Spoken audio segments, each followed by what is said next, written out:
ലൂക്ക 4:18 പറയുന്നുണ്ട്. യേശു പറയുക, കർത്താവിൻ്റെ ആത്മാവ് എൻ്റെ മേലുണ്ട്, ബന്ധിതർക്ക് മോചനം, അന്ധർക്ക് കാഴ്ച, അടിച്ചമർത്തപ്പെട്ടവർക്ക് സ്വാതന്ത്ര്യം, പുത്രന് സ്വീകാര്യമായ വത്സരം പ്രഖ്യാപിക്കാൻ ഞാൻ വന്നിരിക്കുന്നു. ബന്ധിതർക്ക് മോചനം, സാത്താൻ്റെ ബന്ധനത്തിലായിരിക്കുന്നവരെ പൂർണ്ണമായിട്ട് വിടുവിക്കാനാ യേശുക്രിസ്തു ഈ ഭൂമിയിൽ മനുഷ്യനായിട്ട് പിറന്നത്. ഹല്ലേലൂയ. കത്തോലിക്ക സഭയുടെ മതബോധന ഗ്രന്ഥത്തിൽ വ്യക്തമായിട്ട് സാത്താനുണ്ട് എന്ന് പഠിപ്പിക്കുന്നു. വിശുദ്ധ ബൈബിളിൽ സുവിശേഷങ്ങളിൽ ഒത്തിരി ഉദാഹരണമുണ്ട്. സഭ പഠിപ്പിക്കുന്ന ഒരു കാര്യം ഞാൻ നിങ്ങളോട് പങ്കുവെക്കുക.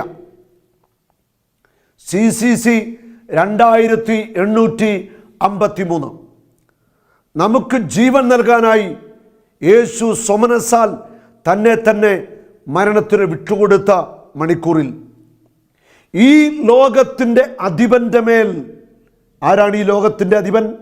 യോഹന്നാൻ 14:30. ഈ ലോകത്തിൻ്റെ അധിപൻ വരുന്നു, അവന് എൻ്റെ മേൽ അധികാരമില്ല. യേശു പറയുക, ഈ ലോകത്തിൻ്റെ അധിപൻ പിശാചാണ്. ഈ ലോകത്തിൻ്റെ അധിപൻ വരുന്നു, അവന് എൻ്റെ മേൽ, യേശു പറയുക, എൻ്റെ മേൽ അധികാരമില്ല. ദൈവമക്കളുടെ മേൽ പിശാചിന് അധികാരമില്ല. ഈ ലോകത്തിൻ്റെ അധിപൻ്റെ മേൽ ഒരിക്കൽ എന്നേക്കുമായി യേശു വിജയം വരിച്ചു കഴിഞ്ഞു. ഇപ്പോഴാണ് ഈ ലോകത്തിൻ്റെ വിധി. ഈ ലോകത്തിൻ്റെ അധിപൻ പുറന്തള്ളപ്പെടുന്നു.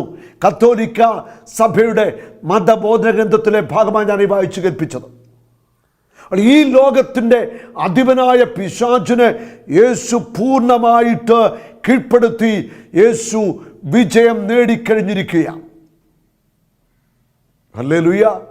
ബന്ധിതർക്ക് മോചനം യേശുവിലൂടെ ഉണ്ട്, അന്ധർക്ക് കാഴ്ച യേശുവിലൂടെ ഉണ്ട്, അടിച്ചമർത്തപ്പെട്ടവർക്ക് സ്വാതന്ത്ര്യം യേശു ക്രിസ്തുവിലൂടെ ഉണ്ട്, രോഗികൾക്ക് സൗഖ്യം യേശുവിലൂടെ ഉണ്ട്, തകർന്ന ജീവിതങ്ങളെ പുനരുദ്ധാരണം യേശുവിലൂടെ ഉണ്ട്. യേശുവിലൂടെ എല്ലാ അനുഗ്രഹങ്ങളും നന്മകളും ദൈവം നമുക്ക് വേണ്ടി വാരി വിതറിക്കൊണ്ടിരിക്കുകയാണ്. ലൂക്കാ സുവിശേഷത്തിൽ 4-ാം അധ്യായത്തിൻ്റെ 38 മുതലുള്ള വചനങ്ങൾ, അവൻ സിനഗോഗിൽ നിന്ന് എഴുന്നേറ്റ് ശിമയോൻ്റെ വീട്ടിലേക്ക് പോയി. സിനഗോഗിൽ യേശു പഠിപ്പിക്കുക. എന്നതിന് തൊട്ട് പുറകിലുള്ള വചനങ്ങളിൽ പറയുന്നുണ്ട്, സിനഗോഗിൽ വെച്ച് യേശു ഒരു വ്യക്തിയിൽ നിന്ന് പിശാചിനെ പുറത്താക്കുന്നതായിട്ട് വായിക്കുന്നു. ഒരു യുവാവിൽ നിന്ന് പിശാചവനെ സിനഗോഗിൽ ഉന്തിയിട്ടിട്ട് പിശാച് വിട്ടുപോയിട്ട് വചനത്തിൽ പറയുന്നു. സിനഗോഗിൽ വെച്ച് യേശു പിശാചിനെ പുറത്താക്കുക.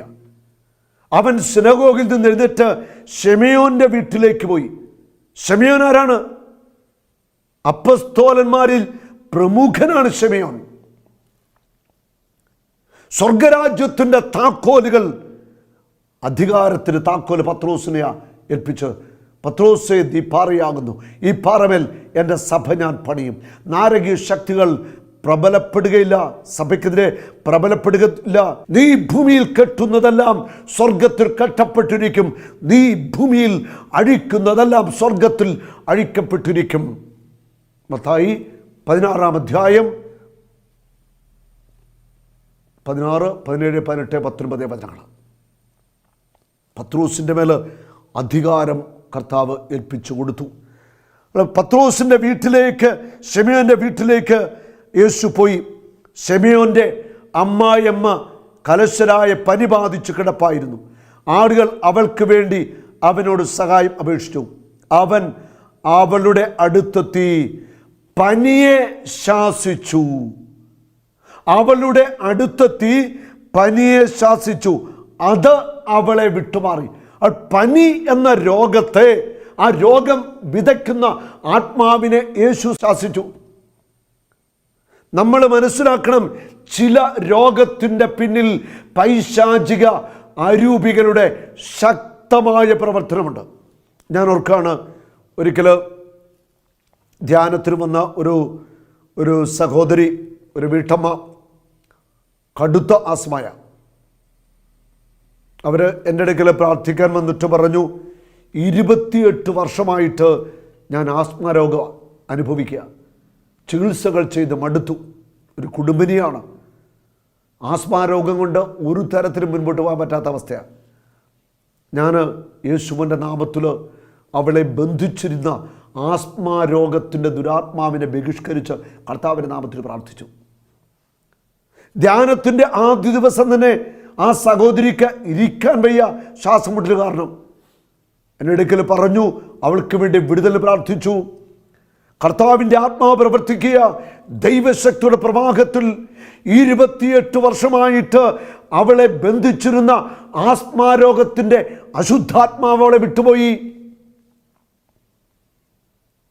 ധ്യാനത്തിൻ്റെ 4-ാമത്തെ ദിവസം സഹോദരി കയറി സാക്ഷ്യം പറഞ്ഞു. ആ പ്രാർത്ഥനയ്ക്ക് ശേഷം അവൾക്ക് ആസ്മാരോഗം ഉണ്ടായിട്ടില്ല. ആസ്മാവില്ല, ഒരു കുഴപ്പമില്ല, എല്ലാ ആഹാരം കഴിക്കാം, പിന്നെ മരുന്നും കഴിച്ചിട്ടില്ല. ആസ്മാരോഗം പൂർണ്ണമായിട്ട് സൗഖ്യം പ്രാപിക്കുക. അവൾ ചില രോഗത്തിൻ്റെ പിന്നിൽ പൈശാചിക അരൂപികൾ ഉണ്ട്. അനേക വർഷത്തെ അനുഭവത്തിലാണ് ഞാൻ പങ്കുവയ്ക്കുന്നത്. ധ്യാനങ്ങളും കൺവെൻഷനുകളും വ്യക്തിപരമായിട്ടുള്ള പ്രാർത്ഥനയോടുമൊക്കെ അനേക അനുഭവങ്ങൾ ഈ ഡെലിവറൻസിൻ്റെ മേഖലയിൽ ദൈവത്തിൻ്റെ ആത്മാവ് എനിക്ക് മനസ്സിലാക്കി തന്നിട്ടുണ്ട്. ദൈവത്തിൻ്റെ ആത്മാവിനെ പഠിപ്പിച്ചിട്ടുണ്ട്.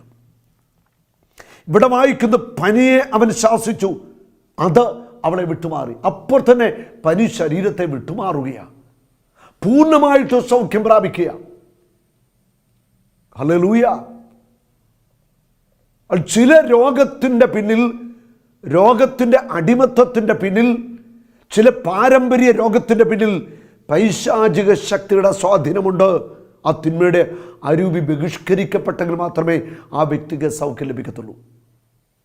അവൾ പിശാചില്ല, സാത്താനില്ല, അശുദ്ധാരൂപിയില്ല എന്ന് പറഞ്ഞ് നമ്മൾ നടന്നിട്ട് കാര്യമൊന്നുമില്ല. ഈ തിന്മയുടെ അരൂപികളുണ്ട്. ബുദ്ധിയിലും കഴിവിലും PhDയിലൊക്കെ പിശാചില്ലെന്ന് പറഞ്ഞാലും അവനുണ്ട്. ഉള്ള ഒരു യാഥാർത്ഥ്യത്തെ ഇല്ലെന്ന് പറഞ്ഞിട്ട് കാര്യമില്ല. കത്തോലിക്ക സഭയുടെ മതബോധന ഗ്രന്ഥം ആധികാരികമായിട്ട് പഠിപ്പിക്കുന്നു പിശാചുണ്ട്. വിശുദ്ധ ബൈബിളിൽ സുവിശേഷങ്ങളിൽ യേശു പിശാചിനെ പുറത്താക്കുന്ന ഒത്തിരി അനുഭവങ്ങൾ, പത്രോസും പൗലോസും ഒക്കെ പിശാചിനെ പുറത്താക്കുന്ന അനുഭവങ്ങൾ, വിശുദ്ധാത്മാക്കൾ പിശാചിനെ പുറത്താക്കുന്ന അനുഭവങ്ങൾ, മഹാവിശുദ്ധനായ പാദ്രി പിയോ പിശാചിനെ പുറത്താക്കിയ അനുഭവങ്ങൾ അദ്ദേഹത്തിൻ്റെ ചരിത്രത്തിൽ പറയുന്നു. പിശാചുകൾ അദ്ദേഹത്തെ പീഡിപ്പിച്ച അനുഭവങ്ങൾ പറയുന്നുണ്ട്. അത് സത്യത്തെ നമ്മൾ തമസ്കരിക്കാൻ ശ്രമിക്കേണ്ട, അത് വിജയിക്കത്തില്ല. വൈകുന്നേരമായപ്പോൾ വിവിധ രോഗങ്ങളാൽ കഷ്ടപ്പെട്ടിരുന്നവരെ എല്ലാം അവർ അവൻ്റെ അടുത്ത് കൊണ്ടുവന്നു. ഓരോരുത്തരുടെ മേൽ കൈവച്ച് അവൻ അവരെ സുഖപ്പെടുത്തി. ഇവിടെ പറയുന്നു, വൈകുന്നേരമായപ്പോൾ അനേകം രോഗികൾ, പിശാച് ബാധിതരെ യേശുവിൻ്റെ അടുക്കൽ കൊണ്ടുവന്നു. ഇതേ വചനഭാഗത്ത് മത്തായി 8:16 പറയുന്നു, സായാഹ്നമായപ്പോൾ അനേകം രോഗികളെയും പിശാച് ബാധിതരെയും യേശുവിൻ്റെ അടുക്കൽ കൊണ്ടുവന്നു. യേശു വചനമയച്ചുകൊണ്ട് പിശാചുക്കളെ പുറത്താക്കി, രോഗികളെ സൗഖ്യമാക്കി. ഇവിടെ പറയുന്നു, യേശു തൻ്റെ കൈവച്ചു. അവിടെ കൊണ്ടുവന്ന രോഗികളുടെ മേൽ യേശു കൈവച്ചു. അവൻ തൻ്റെ കൈവച്ച് പ്രാർത്ഥിക്കുക. വിശ്വസിക്കുന്നവരോടുകൂടി ഈ അടയാളമുണ്ട്, അവർ എൻ്റെ നാമത്തിൽ രോഗിയുടെ മേൽ കൈവയ്ക്കും, അവർ സൗഖ്യം പ്രാപിക്കും. ആത്മാവിൻ്റെ അഭിഷേക ശക്തിയുള്ള വ്യക്തി രോഗിയുടെ മേൽ കൈവച്ച് പ്രാർത്ഥിക്കുമ്പോൾ രോഗികളെ സൗഖ്യം പ്രാപിക്കും. ആ രോഗശാന്തിയുടെ ഗിഫ്റ്റ് ഉണ്ടോ? ഉറപ്പാണ് രോഗശാന്തികൾ നടക്കും. യേശു കൈവച്ച് രോഗികളെ സൗഖ്യമാക്കി.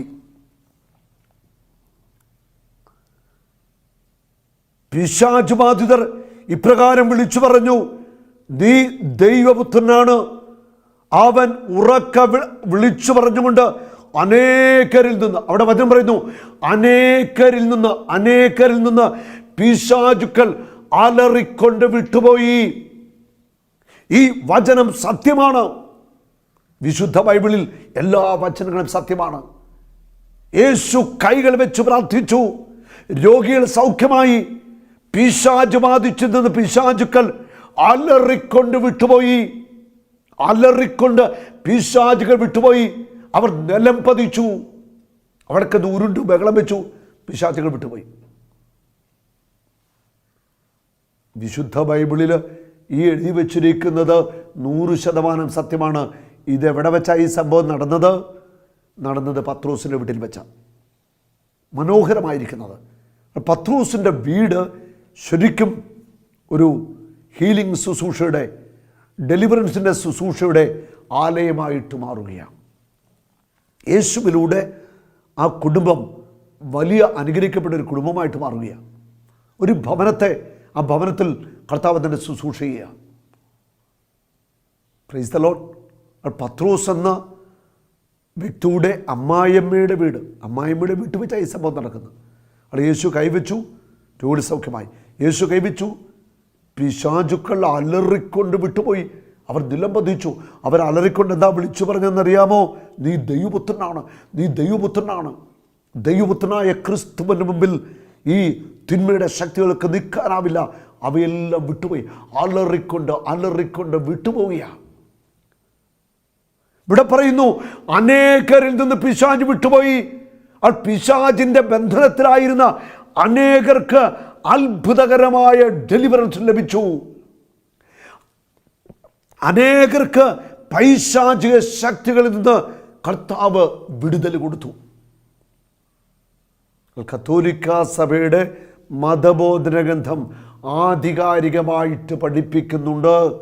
പിശാചുണ്ട്, പിശാചിൻ്റെ പ്രവർത്തനമുണ്ട്. ഇതിനെ നമ്മൾ അതിജീവിക്കണം. അതിന് നമുക്ക് ശക്തമായ പ്രാർത്ഥന വേണം, കുദാശ ജീവിതം വേണം, ഉപവസിക്കണം, ദൈവവചനം നമ്മൾ പഠിക്കണം. അങ്ങനെ യേശുവിനോട് ചേർന്ന് കിടക്കുക. അവിടുത്തെ ആത്മാവിൻ്റെ ശക്തി കൊണ്ട് നിറയണം നമ്മൾ. ഹല്ലേലൂയ. ഞാൻ ഓർക്കുകയാണ്, പല വ്യക്തികളിലും വ്യത്യസ്തമായ തിന്മയുടെ അരൂപികൾ പ്രവർത്തിക്കുന്നുണ്ട്. അവിശ്വാസത്തിൻ്റെ ആത്മാവ്, സഭാവിരുദ്ധയുടെ ആത്മാവ്. ഈ കാലഘട്ടത്തിൽ ശക്തമായിട്ട് പ്രവർത്തിക്കുന്നൊരു അരൂപിയാണ് സഭാവിരുദ്ധതയുടെ ആത്മാവ്. സഭയ്ക്കെതിരെ, പിതാക്കന്മാർ, വൈദികർക്കെതിരെ ശക്തമായിട്ട് പ്രവർത്തിക്കുന്ന ഒരു സ്പിരിറ്റാണത്. ഈ കാലഘട്ടത്തിൽ ഇത് ശക്തമായിട്ട് പ്രവർത്തിക്കുന്നുണ്ട്. അതുപോലെ അശുദ്ധിയുടെയും ജഡികാസക്തിയുടെയും ദുരാത്മാക്കൾ കണ്ടമാനം വ്യക്തികളിൽ പ്രവർത്തിക്കുന്നുണ്ട്. അതുപോലെ അവിശ്വാസം, വിശ്വാസമല്ല. യുവതലമുറയിൽ ശക്തമായിട്ട് ഈ അരൂപികൾ പ്രവർത്തിക്കുന്നുണ്ട്. അത് വ്യത്യസ്തമായ അരൂപികൾ വ്യക്തികളെ കീഴ്പ്പെടുത്തുക. അതുപോലെ ഈ അടുത്ത നാളിൽ ഒരു വ്യക്തി പറയുകയാണ്, സ്വയംഭോഗം ഒരു തെറ്റല്ല, സ്വർഗഭോഗം ഒരു തെറ്റല്ല. അതൊക്കെ ശരീരത്തിൻ്റെ വികാരങ്ങളെ തൃപ്തിപ്പെടുത്താനുള്ള കാര്യങ്ങളാണ്. അതൊരു തെറ്റല്ല, അതിനകത്ത് തെറ്റൊന്നുമില്ല. ഉന്നതമായ PhD ഒക്കെ എടുത്ത വ്യക്തികൾ പറഞ്ഞു കൊടുത്തിരിക്കുകയാണ്, ഇതൊന്നും തെറ്റല്ല, അത് ഏറ്റുപറയേണ്ട പാപമൊന്നുമല്ല, അതിനകത്തൊന്നും കഥയില്ലെന്ന്. എത്ര ഒരു സങ്കടകരമായ കാര്യമാണിത്. ഞാൻ ആ ചെറുപ്പക്കാരനോട് പറഞ്ഞു, ഇത് തെറ്റാണ്. സോദോം ഗൊമോറയിലെ ജനങ്ങൾ സ്വർഗഭോഗത്തിൻ്റെ വ്യഭിചാരത്തിൻ്റെ അടിമകളാണ്. കർത്താവ് അഗ്നിയിറക്കി അവരെ നശിപ്പിച്ചു എന്നാണ് വചനം പറയുന്നത്. അവൾ സ്വർഗഭോഗത്തിൻ്റെയും സ്വയംഭോഗത്തിൻ്റെയും പിശാച് ബാധിച്ച വ്യക്തികൾ. ആ പിശാച് ബാധിച്ച വ്യക്തികളാണ് സ്വർഗഭോഗത്തിൻ്റെ സ്വയംഭോഗത്തിൻ്റെ അടിമകൾ. കണ്ണുകളെ നിയന്ത്രിക്കാൻ പറ്റുന്നില്ല, കണ്ണുകളുടെ ആസക്തിയുടെ അടിമത്വത്തിലായിരിക്കുന്ന വ്യക്തികൾ. ബ്ലൂ ഫിലിം കാണാതിരിക്കാൻ പറ്റുന്നില്ല, അതൊരു പിശാച. ഇങ്ങനെ വ്യത്യസ്തമായ അരുവികൾ മനുഷ്യൻ്റെ ശരീരത്തിലും പഞ്ചേന്ദ്രിയങ്ങളിലും ആത്മാവിലും ലൈംഗികതയിലുമൊക്കെ ഇങ്ങനെ അങ്ങോട്ട് കുടിയേറിയിരിക്കുക, പിടിമുറുക്കിയിരിക്കുക. ഈ പൈശാചിക അരൂപികൾ വിട്ടുമാറാതെ ഈ പാപാവസ്ഥയിൽ നിന്ന് ഇവർക്ക് വിടുതലില്ല. ഈ ആത്മീയ യാഥാർത്ഥ്യം വിശ്വാസികൾ തിരിച്ചറിയണം. യേശു ഈ ഭൂമിയിലേക്ക് വന്നത് പിശാചിനെ പൂർണ്ണമായിട്ട് തകർക്കാൻ വേണ്ടിയാ, രോഗികളെ സൗഖ്യമാക്കാൻ വേണ്ടിയാ, സമ്പൂർണ്ണമായ രക്ഷ നൽകാൻ വേണ്ടിയാ, പാപത്തിൻ്റെ അടിമത്തത്തിൽ രക്ഷിക്കാൻ വേണ്ടിയാ വന്നത്. ശരിക്കും ഈ തെറ്റായ പഠനങ്ങൾ അല്ലെ തെറ്റായ ബോധ്യങ്ങൾ തരുന്ന അധികാരസ്ഥാനത്തല്ല ഉന്നതങ്ങളിലുള്ളവരെ സൂക്ഷിക്കുക. ശരിക്കും നമ്മൾ ഉപവസിച്ച് ശക്തമായിട്ട് പ്രാർത്ഥിക്കുക. തിന്മയുടെ അരൂപികൾ നമ്മളെ വിട്ടുമാറും. പാപത്തിൻ്റെ അടിമത്വത്തിൽ നിന്ന്, ആസക്തിയുടെ അടിമത്വത്തിൽ നിന്ന്, ആ പൈശാചിക ബന്ധത്തിൽ നിന്ന് നിങ്ങൾക്ക് വിടുതലുണ്ട്. അഭിഷേകമുള്ളവർ നിങ്ങൾക്ക് വേണ്ടി പ്രാർത്ഥിക്കുമ്പോൾ തന്നെ വിടുതല. ഒരു നിമിഷം നമുക്ക് പ്രാർത്ഥിക്കാം. കർത്താവായ യേശുവേ, അങ്ങയുടെ അധികാരനാമത്തിൽ, യേശുവിൻ്റെ അധികാരനാമത്തിൽ സഭയോട് എന്ന് വിശുദ്ധരായ വൈദികരോട് ചേർന്ന് പ്രാർത്ഥിക്കുന്നു. ഇപ്പോൾ ഈ ശുശ്രൂഷയിൽ പങ്കെടുക്കുന്ന വ്യക്തികൾ, അവർക്ക് വേണ്ടി പ്രാർത്ഥിക്കുന്നു. യേശുവിൻ്റെ അധികാരത്തിൽ കൽപ്പിച്ച് പ്രാർത്ഥിക്കുന്നു. കണ്ണിൻ്റെ ആസക്തി, വ്യഭിചാരാസക്തി, സ്വയംഭോഗത്തിൻ്റെ, സ്വർഗഭോഗത്തിൻ്റെ ആസക്തി, പൈശാചിക അരൂപികളെ കുരിശിൻ്റെ ചുവട്ടിൽ ബന്ധിക്കുന്നു. അശുദ്ധിയുടെ, തിന്മയുടെ ദുരാത്മാക്കൾ യേശുനാമത്തിൽ ബന്ധിക്കപ്പെടട്ടെ. പൈശാചിക സ്വാധീനത്താലുള്ള പാരമ്പര്യ രോഗങ്ങൾ യേശുനാമത്തിൽ വിട്ടുമാറട്ടെ. ദൈവജനം സ്വതന്ത്രമാവട്ടെ. In the name of Jesus, in the name of Jesus, mighty blood of Jesus, deliver this people. യേശു അങ്ങയുടെ രക്തത്താൽ ഈ ജനത്തെ കഴുകണമേ. ജനത്തിന് വിടുതൽ സംഭവിക്കട്ടെ. ദൈവജനം സ്വതന്ത്രമാവട്ടെ. In the name of Jesus, യേശുവിൻ്റെ നാമത്തിൽ തന്നെ, ആമേൻ. ഒരു നാളും നീ അനാഥനല്ല, ഒരു നാളും നീ അന്യനല്ല, ഒരു നാളും നീ അനാഥനല്ല.